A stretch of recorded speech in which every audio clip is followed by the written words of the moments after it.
আজকে সবথেকে মজার একটা রেসিপি আপনাদের সাথে শেয়ার করব। এটা হচ্ছে চিকেন উইংস। এত মজার হয়, আমার খুবই পছন্দ। সবসময় আমি মুরগির পাখনাগুলা আর কি জমিয়ে রেখে দিই এই রেসিপিটা খাওয়ার জন্য। দেখেন অনেকগুলা মুরগির পাখনা এখানে ধুয়ে পরিষ্কার করে পানি ঝরিয়ে লেবু রস, লবণ দিয়ে দিয়েছি। তারপর হচ্ছে গোলমরিচের গুঁড়া আর হচ্ছে সয়া সস দিয়েছি।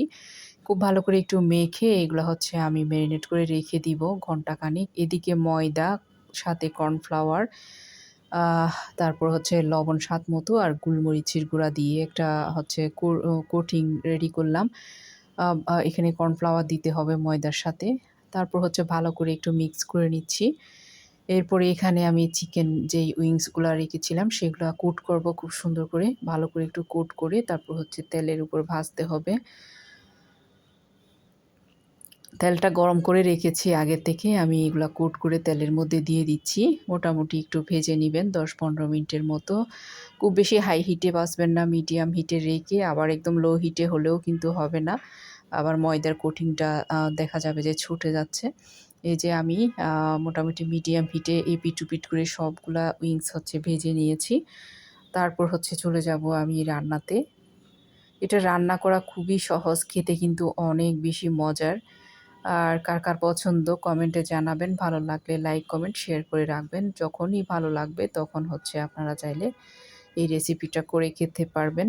এই যে আমি সবগুলা উইংস হচ্ছে এভাবে করে নামিয়ে নিলাম। এখন আসছি রান্নাতে। একটা প্যান বসিয়েছি চুলার উপরে। এখন দিয়ে দিচ্ছি এখানে ঘি। আপনারা চাইলে বাটার অথবা তেলও দিতে পারেন। এখন দিয়ে দিব একদম কুচি করে রাখা রসুন। ১ টেবিল চামচ দিয়ে একটু ব্রাউন করে ভেজে নিচ্ছি। এরপরে দিয়ে দিব আমি এখানে ওয়েস্টার সস ২ টেবিল চামচের মতো। এগুলা হচ্ছে পরিমাণ মতো করে দিয়ে দিলেই হবে। তারপরে দিয়ে দিয়েছি আমি চিলি সস। এরপরে দিয়ে দিচ্ছি টমেটো সস। আমি সব আমার পরিমাণ মতো করে দিচ্ছি। তারপরে সয়া সস দিলাম। সামান্য একটু চিনিও দিয়ে দিব ১ চা চামচ। তারপর খুব ভালো করে একটু মিশিয়ে কয়েক সেকেন্ড একটু জাল করে তারপর হচ্ছে আমি এখন হুইংসগুলা দিয়ে দিব।